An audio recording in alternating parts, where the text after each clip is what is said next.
오늘 함께 묵상할 말씀은 예레미야 8장 4절에서 17절 말씀입니다. 구약 1063면에 있습니다. 예레미야 8장 4절에서 17절 말씀입니다.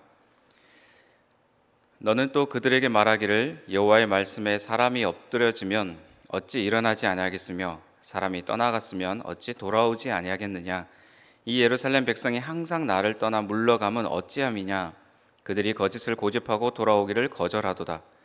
내가 귀를 기울여 들은즉 그들이 정직을 말하지 아니하며 그들의 악을 뉘우쳐서 내가 행한 것이 무엇인고 말하는 자가 없고 전쟁터로 향하여 달리는 말같이 각각 그 길로 행하도다. 공중의 학은 그 정한 시기를 알고 산 비둘기와 제비와 두루미는 그들이 올 때를 지키거늘 내 백성은 여호와의 규례를 알지 못하도다. 너희가 어찌 우리는 지혜가 있고 우리에게는 여호와의 율법이 있다 말하겠느냐. 참으로 서기관의 거짓의 붓이 거짓되게 하였나니 지혜롭다 하는 자들은 부끄러움을 당하며 두려워 떨다가 잡히리라. 보라, 그들이 여호와의 말을 버렸으니 그들에게 무슨 지혜가 있으랴. 그러므로 내가 그들의 아내를 타인에게 주겠고 그들의 밭을 그 차지하는 자들에게 주리니 그들은 가장 작은 자로부터 큰 자까지 다 욕심내며 선지자로부터 제사장까지 다 거짓을 행함이라. 그들이 딸 내 백성의 상처를 가볍게 여기면서 말하기를 평강하다 평강하다 하나 평강이 없도다. 그들이 가증한 일을 행할 때 부끄러워하였느냐. 아니라 조금도 부끄러워하지 아니할 뿐 아니라 얼굴도 붉어지지 아니하였느니라. 그러므로 그들이 엎드러질 자와 함께 엎드러질 것이라. 내가 그들을 벌할 때에 그들이 거꾸러지리라. 여호와의 말씀이니라. 여호와의 말씀이니라. 내가 그들을 진멸하니 포도나무에 포도가 없을 것이며 무화과 나무에 무화과가 없을 것이며 그 잎사귀가 마를 것이라. 내가 그들에게 준 것이 없어지리라 하셨나니 우리가 어찌 가만히 앉았으랴. 모일지어다. 우리가 견고한 성읍들로 들어가서 거기에서 멸망하자. 우리가 여호와께 범죄하였으므로 우리 하나님 여호와께서 우리를 멸하시며 우리에게 독한 물을 마시게 하심이니라. 우리가 평강을 바라나 좋은 것이 없으며 고침을 입을 때를 바라나 놀라움 뿐이로다. 그 말의 부르짖음이 단에서부터 들리고 그 준마들이 우는 소리에 온 땅이 진동하며 그들이 이르러 이 땅과 그 소유와 성읍과 그 중의 주민을 삼켰도다. 여호와의 말씀이니라. 내가 술법으로도 제어할 수 없는 뱀과 독사를 너희 가운데 보내리니 그것들이 너희를 물리라 하시도다. 아멘.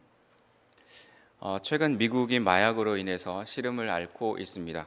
그 약의 이름은 펜타닐이라고 하는 마약입니다. 50년대에 진통제로 개발됐던 그 약이 특허가 만료되면서 이제는 누구나 쉽게 제조할 수 있는 그런 약이 되어 버렸습니다. 정말 작은 양으로도 중독이 되어지고 소금 한 줌으로도 치사량이 되어서 정말 위험한 약입니다. 제조는 쉬운데 중독성은 너무나 강해서 마약을 팔려는 범죄자들이 어떤 마약을 팔든지 간에 그 마약에다가 펜타닐을 조금씩 섞어서 팔기 시작했습니다. 그 펜타닐의 부작용은 중추신경을 손상시키기 때문에 그 펜타닐에 중독된 사람들은 앉아있으나 서있으나 허리를 구부려서 허리를 펴지 못하고 허리를 조절하지 못하고 접혀있는 그런 기이한 모습을 볼 수 있습니다. 미국의 대표적인 샌프란시스코에 중독자가 정말 많은데 지난달에만 63명이 펜타닐 중독으로 사망했다는 조사가 있었습니다. 그래서 미국의 경찰들은 경찰차에다가 마약을 해독하는 약을 항상 상시로 싣고 다닌다고 합니다. 우리나라도 안심할 상황은 아니긴 합니다. 중독에 관련돼서 이런 캠페인 문구가 있습니다. 마약에는 출구가 없습니다. 잘못되면 그때부터 안 하면 되지라고 생각하고 시작부터 해보는 것은 참으로 위험하고 어리석은 일입니다. 실수를 하더라도 바로 잡고 돌아오는 것이 필요한데 이스라엘의 모습은 마치 마약에 중독된 것처럼 전혀 돌아오지 않는 죽음을 향해서 가고 있는 출구 없는 길을 달려가는 모습을 비춰주고 있습니다. 매일 성경 큐티책에 보면 이런 나눔 질문이 있습니다. 사람이 하나님의 진노 아래서 망하게 되는 이유가 무엇일까요? 우리는 흔히 죄 때문입니다 라고 말할 수 있습니다. 그러나 이것은 절반만 맞는 말입니다. 왜냐하면 하나님은 우리에게 회개할 기회를 주시기 때문에 그렇습니다. 그래서 망하는 정확한 이유를 두 가지로 살펴보면 첫 번째는 죄를 짓고도 두 번째는 회개하지 않음. 이 두 가지 현상, 두 가지가 함께 맞물려 있기 때문에 망하게 되는 것이죠. 회개하는 백성을 하나님은 용서하시고 회복시키십니다. 그러나 이스라엘 백성들은 그 하나님을 향해 뒷걸음질 치며 점점 더 멀리 가려고 애를 쓰고 있습니다. 이스라엘은 하나님께로 돌아올 줄 모르는 사람이 되어버렸습니다. 그런 이스라엘 백성에게 무엇이 기다리고 있을까요? 하나님의 경고의 말씀이 전해집니다. 오늘 묵상 본문을 세 부분으로 나눠보면 첫 번째는 4절에서 7절까지 목이 곧은 이스라엘, 또 8절에서 12절은 거짓 지도자, 13절에서 17절까지는 멸망시키는 자로 나눠 볼 수 있습니다. 첫 번째로 목이 곧은 이스라엘에 대해서 살펴봅니다. 사람만이 아니라 어떤 것이라도 무엇인가가 엎어지면 다시 일어나는 것이 보편적인 일입니다. 동물들을 보면 넘어졌다가도 다시 일어나는 것이 자연스러운 상황이죠. 집에서 키우는 강아지가 열심히 재밌게 놀다가 주인이 부르면 다시 주인에게로 돌아옵니다. 그런데 목이 곧은 이스라엘은 하나님께 돌아오기를 잊어버렸습니다. 4절 말씀, 너는 또 그들에게 말하기를 여호와의 말씀에 사람이 엎드려지면 어찌 일어나지 아니하겠으며 사람이 떠나갔으면 어찌 돌아오지 아니하겠느냐. 그런데 돌아오지 않고 하나님을 두고 뒷걸음질 치고 있는 것이죠.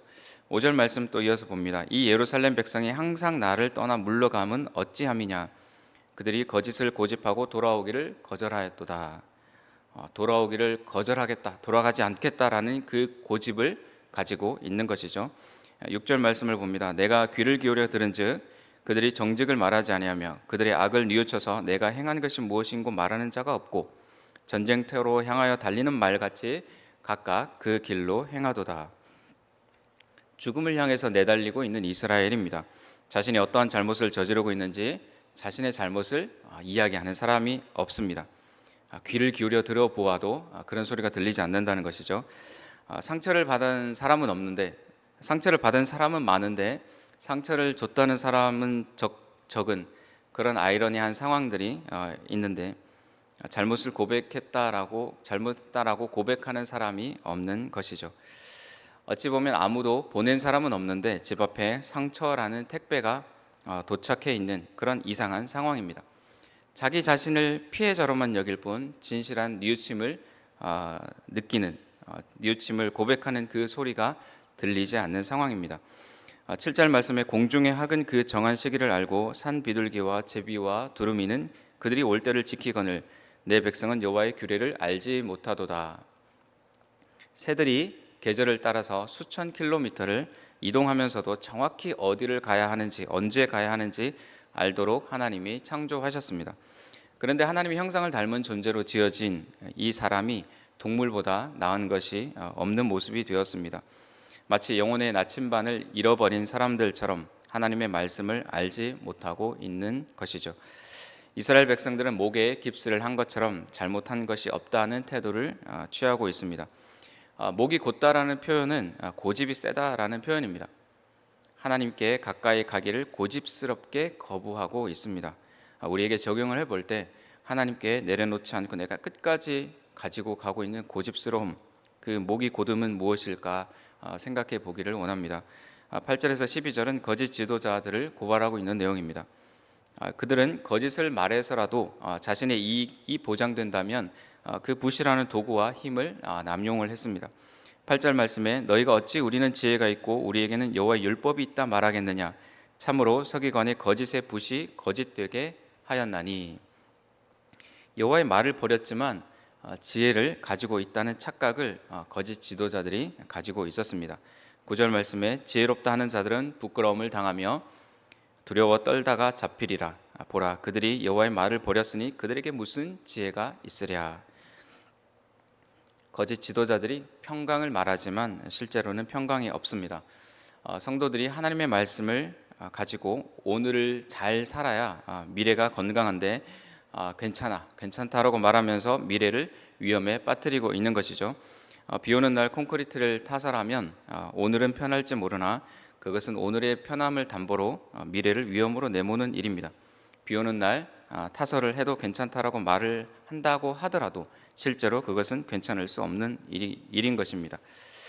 마지막 13절에서 17절을 간단히 살펴봅니다. 13절에 여호와의 말씀이니라 내가 그들을 진멸하리니 포도나무에 포도가 없을 것이며 무화과 나무에 무화과가 없을 것이며 그 잎사귀가 마를 것이라. 내가 그들에게 준 것이 없어지리라 하셨나니, 돌아올 기회를 차버린 그들에게 멸망이 남아 있습니다. 그들에게 재앙이 선포됩니다. 구부러진 것을 펴고 잘못된 것을 다시 바로 잡으려고 하는 그 본능도 무시하고 죄의 길로 가고 있고 하나님을 두고 뒷걸음질 치는 이들에게 멸망이 선포되고 있습니다. 묵상을 마무리합니다. 적당히 내가 하고 싶은 대로 살다가 정 아니면 그때 가서 다시 돌아오면 되지라고 생각을 하면서 우리는 뉘우치고 돌아오고 회개하는 시간을 마치 아이들이 숙제를 미루듯이 뒤로 계속 미루고 살아갑니다. 우리는 하나님을 떠나지 않았다라고 할지 모르겠지만 실은 뒷걸음질 치면서 자기 고집만 점점 더 세워져 갈 수 있습니다. 이스라엘 백성들을 향한 그 고발이 우리 각자의 심령에 외쳐있는 고발이 되기를 원합니다. 마음이 굳어지면 큰 충격을 주어도 꿈쩍하지 않을 텐데, 마치 심장이 멈춰진 심장을 다시 뛰게 하기 위해서 심장 충격기를 사용하는 것처럼 우리가 마음 충격기를 사용하는 상황까지 가지 않고 마음을 부드럽게 하며 고집을 내려놓고 망하는 길로 가는 그 질주를 멈추고 삶을 돌아보는 우리 성도님들이 되기를 간절히 소망합니다. 기도하겠습니다. 하나님 아버지, 우리의 삶을 하루하루 살아갈 때마다 우리의 삶이 올바른 방향으로 가고 있는지 돌아보게 도와주시고, 하나님을 향해 가고 있는지 아니면 뒷걸음질 치고 있는 우리의 모습이 있지는 않은지 돌아보게 하옵소서. 우리의 마음을 주님 앞에 늘 부드럽게 고집스럽게 하지 않고 주님의 말씀을 순전하게 받아들이고 또 순종해가는 우리 모든 성도님들 되기를 기도합니다. 하나님, 너무 늦지 않게 우리가 주님 앞에 돌아올 수 있는 그 은혜를 모두가 누릴 수 있도록 도와주옵소서. 예수님의 이름으로 기도합니다. 아멘.